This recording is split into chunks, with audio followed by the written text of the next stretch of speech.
Buenas tardes, soy el doctor Jesús Torres Espinosa. Continuamos en la clase de patología. El día de ayer terminamos de revisar los últimos detalles de lo que era la patología conocida como acalasia. Estamos viendo patologías de tubo digestivo. Entonces, revisamos dos concernientes a la tercera porción del tubo digestivo, que es el esófago. Entonces ya revisamos lo que era el erge, revisamos lo que es la acalasia. Ahora vamos a ver la dispepsia. Vamos a ver primero cosas que están relacionadas con inflamación. Luego lo traspolamos a esa inflamación crónica para ver ya lo que serían las estenosis, las ulceraciones y las neoplasias. En cuanto a la dispepsia, quedamos en que la dispepsia va a ser el nombre correcto para referirnos a los trastornos que comúnmente se conocen como gastritis, que es un término incorrecto ya que eso es un diagnóstico de tipo histológico. Solamente podemos diagnosticarlo tras una endoscopía. Sí, entonces de esta dispepsia vimos o clasificamos en 4 puntos lo que los origina. Sí. Siendo así que, por ejemplo, teníamos trastornos que nos afectan la luz del tubo digestivo, como intolerancia a los alimentos, enfermedades ulcerosas pépticas, que es una complicación de una dispepsia. El ERGE puede ser secundario también a una dispepsia. El cáncer gastroesofágico, sea gástrico o de esófago, que también es secundario a una dispepsia mal controlada. Infecciones recurrentes o parasitosis. Por otro lado, teníamos también todos los trastornos de tipo sistémico, ¿sí? Como son la diabetes mellitus, la enfermedad tiroidea,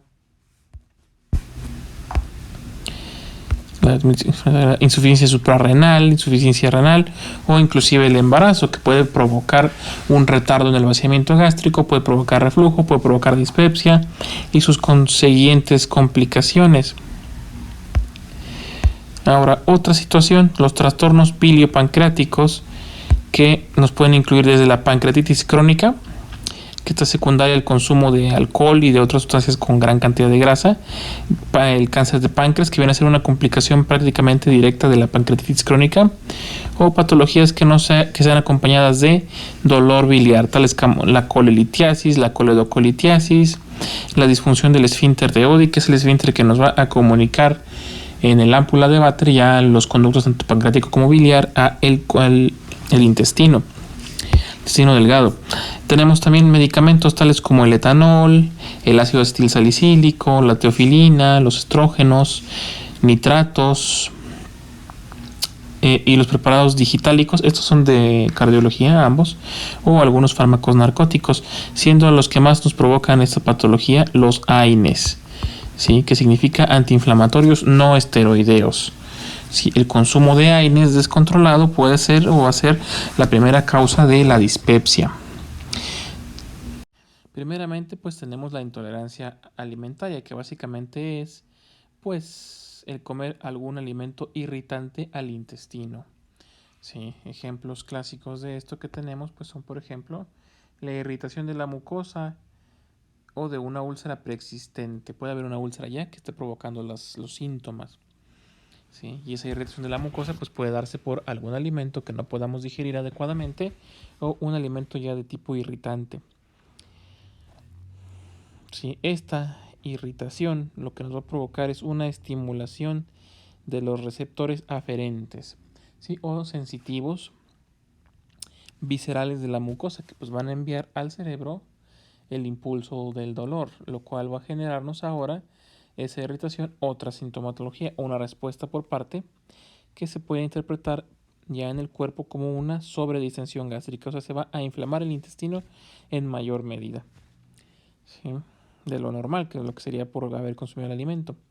Esto a su vez, esa distensión gástrica y esa estimulación con dolor nos puede provocar también un vaciamiento gástrico más lento o disminuir la motilidad y la peristalsis intestinal, lo cual pues va a promover el vaciamiento lento y va a promover que sea más irritación o que pueda haber algo de reflujo. Esa sobredistensión y esta lentitud en la hora de estar a la hora de digerir los alimentos, pues se va a traducir en un incremento en la producción de gas. Sí, este incremento en la producción de gas se da porque pues, las bacterias que encontramos en el intestino van a empezar a fermentar los alimentos que se retrasan para pasar por el intestino, ¿sí? Esto a la larga pues, nos puede conllevar a un problema de mala absorción, en el cual, a pesar de que pase mucho tiempo el alimento, no se absorbe adecuadamente, y viceversa. También un paciente con un problema de mala absorción nos puede generar toda esta sintomatología que mencioné con antelación. Todos estos pasos fisiopatológicos de la intolerancia alimentaria. Y otra cosa también es, por ejemplo, pacientes con alergias alimenticias, ¿sí? Que sean alérgicos a algunos alimentos, como por ejemplo lo conocido como la enfermedad celíaca, que es un paciente que no es incapaz y que va de procesar el gluten del trigo y que además pues, puede ser no solamente intolerante, sino alérgico al gluten, lo cual pues, va a provocar reacciones inflamatorias en todo el tubo digestivo y en algunos casos más graves, reacciones inflamatorias sistémicas. Luego tenemos la intolerancia a la medicación, no precisamente que sea una intolerancia, sino que es mucho más complejo cómo es que actúan los AINES para generarnos una dispepsia o una lesión de la mucosa gástrica. Estos AINES también van a estar relacionados con la presencia de las úlceras gástricas a largo plazo. Sí, sucede que pues para inhibir el dolor también estos analgésicos van a inhibir la secreción de prostaglandinas. Estas prostaglandinas hay de varios tipos, como vimos en farmacología. Entonces, hay una que se va a encargar de la producción del moco. Entonces, si se disminuye la producción de la mucosa, la lesión del ácido hacia esta va a ser más exacerbado.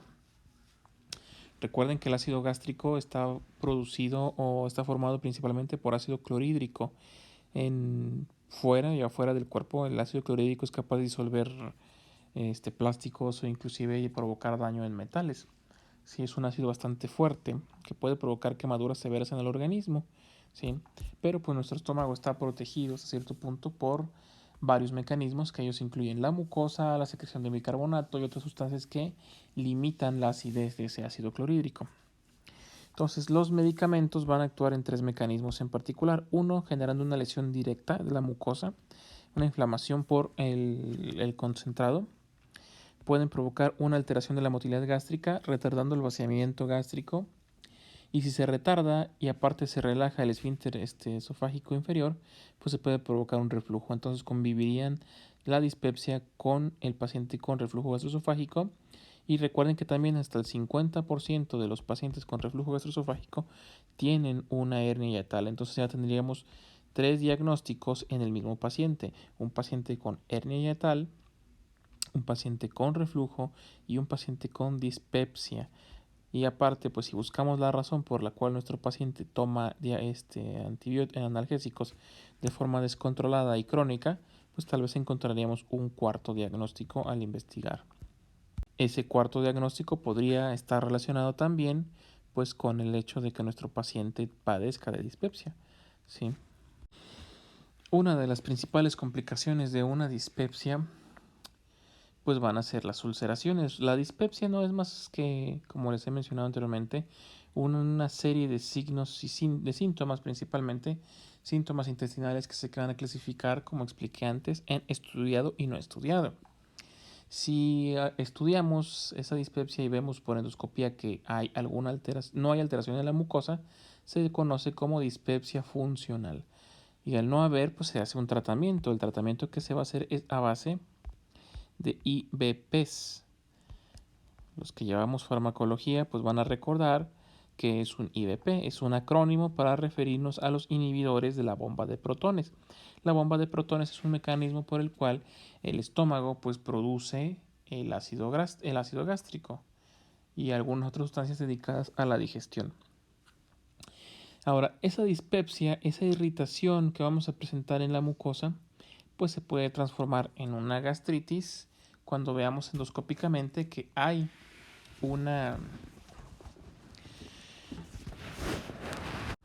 una inflamación en el tejido, visto ya al microscopio. Es aquí donde surgen dos términos. Uno sería la gastritis como tal, la que mencioné ahorita, en la cual pues vamos a encontrar una inflamación en la mucosa, pero esta lesión en mucosa va a tener un infiltrado de linfocitos, ¿sí? Linfocitos, dando a entender que pues está relacionado principalmente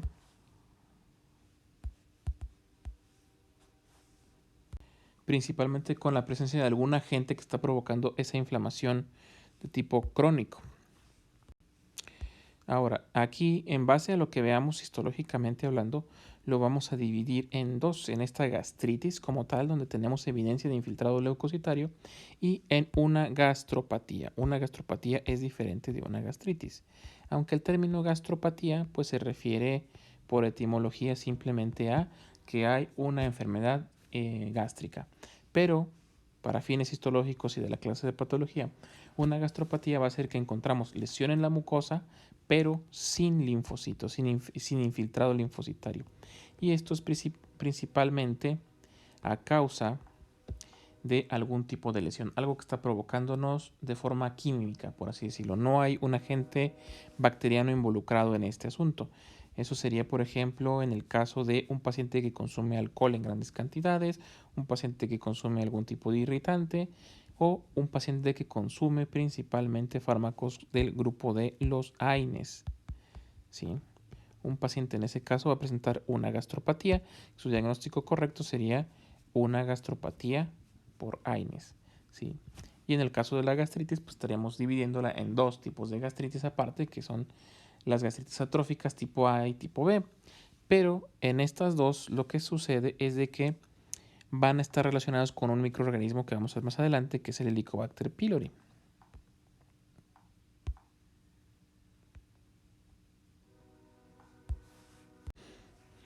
Sí. Entonces, todo este rollo es para llegar a la siguiente lesión. Si bien la acción lesiva de fármacos, de bacterias, de sustancias agresivas, nos va a generar una inflamación de la mucosa, el siguiente paso, si esta inflamación es sostenida, es que se genere una úlcera, ¿sí? Dando cabida a una enfermedad, la enfermedad ulcerosa péptica, ¿sí? En esta, pues estas úlceras van a ser provocadas porque ha habido una erosión completa de la mucosa. Entonces se llega a lesionar ya la siguiente capa después de la mucosa, que es la muscularis mucosae o la capa muscular de la mucosa, que aparte está muy ricamente irrigada por vasos sanguíneos, por tanto es muy proclive a sangrar. ¿Sí? La mayor parte de las úlceras van a estar acompañadas de dispepsia como tal, ¿sí? De la patología como dispepsia. Aunque puede haber algunos pacientes que tengan úlceras y no tienen síntomas, o en su caso la mayoría de los pacientes con dispepsia no tienen úlceras. Hay otras causas que van a provocarnos estas úlceras.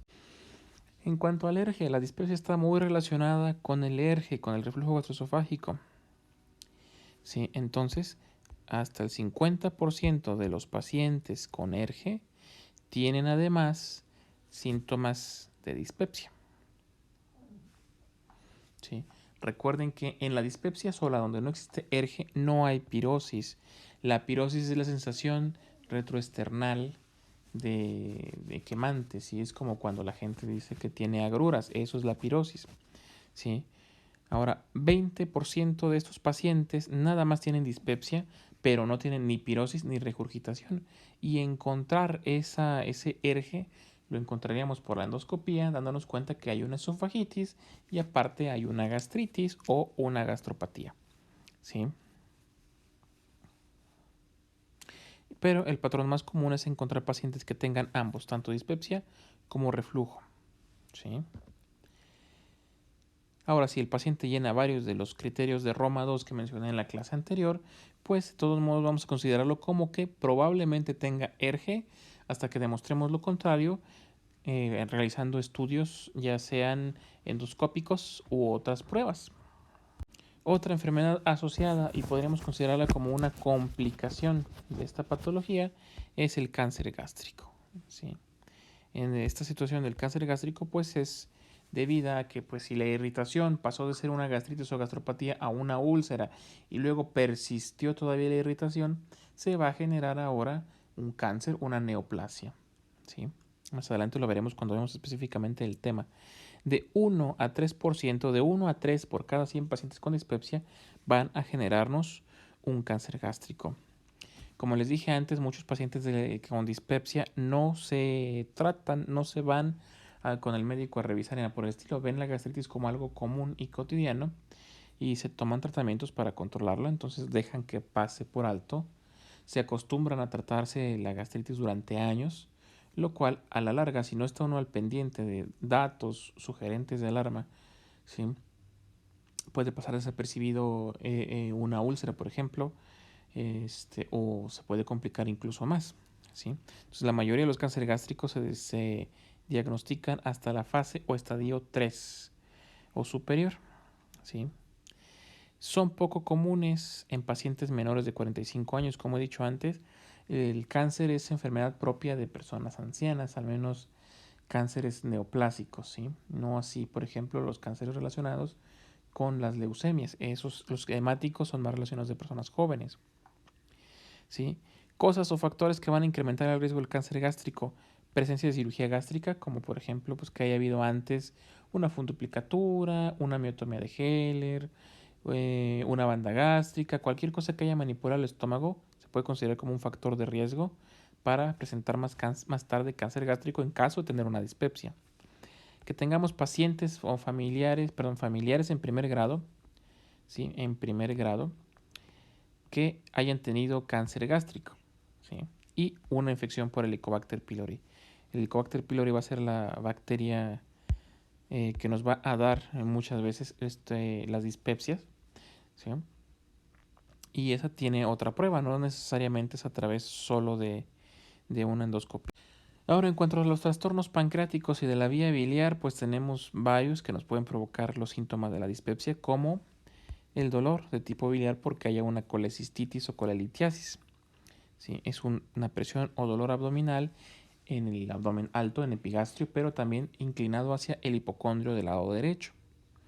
Puede durar durante varios minutos y persistir hasta varias horas, o incluso no retirarse el dolor si es que el hito que está provocando el dolor está ya impactado en alguna parte de la vía. Enfermedades pancreáticas están relacionadas con, es un dolor mucho más intenso y va a ir en hemicinturón al lado izquierdo, ¿sí?, pero puede incluir el epigastrio. Por eso la dispepsia tiene tantos diagnósticos diferenciales. Más adelante veremos una lista de ellos. Y la pancreatitis crónica es un dolor abdominal que puede empeorar con las comidas. Eso también pasa con la dispepsia, ¿sí?, que puede ser que en algunos momentos empeore con la comida, principalmente si estamos sospechando de una úlcera de tipo gástrico. Ahora vamos a revisar, les mencioné que había una dispepsia funcional y una dispepsia orgánica. Esto de ulceroso de aquí no va porque de hecho es contradictorio a la naturaleza propia de la disfuncional. La dispepsia funcional la vamos a encontrar hasta en un 70% de nuestros pacientes. Es una subdivisión de la dispepsia que ya está estudiada. Esto quiere decir que ya le hicimos una endoscopía y no encontramos datos de lesiones, ¿sí? También se le puede llamar dispepsia no ulcerosa, dispepsia no orgánica o dispepsia idiopática porque no hay una razón, no hay una causa visible que esté provocando los síntomas de la dispepsia. Como dije, es un 50 a un 70% de los pacientes la presentan, ¿sí? No hay ningún tipo de lesión estructural localizada relevante y tiende a hacerse crónica. Los pacientes van a pasar mucha parte de su vida realizando pues cambios en el estilo de vida, en su alimentación y tratados con IBPs, ¿sí?, inhibidores de la bomba de protones, ¿sí? Se llega a él como diagnóstico de exclusión, quiere decir que descartamos otras causas de dispepsia, no encontramos una causa explicable, entonces pues se le diagnostica al paciente como una dispepsia funcional.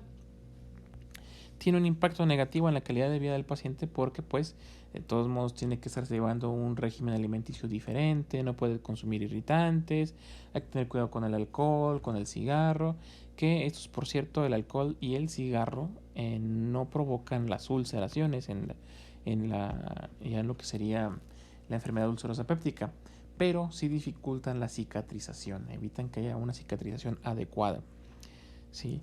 Y además, pues un paciente así, pues como va a estar en tratamiento constante por los IBPs, tiene que cuidar lo que come, estar tomando medicamentos, entonces ya tiene un impacto lesivo en la calidad de vida del paciente, ¿sí? Por hoy terminamos con esto, continuaríamos mañana siguiendo con más datos sobre las dispepsias.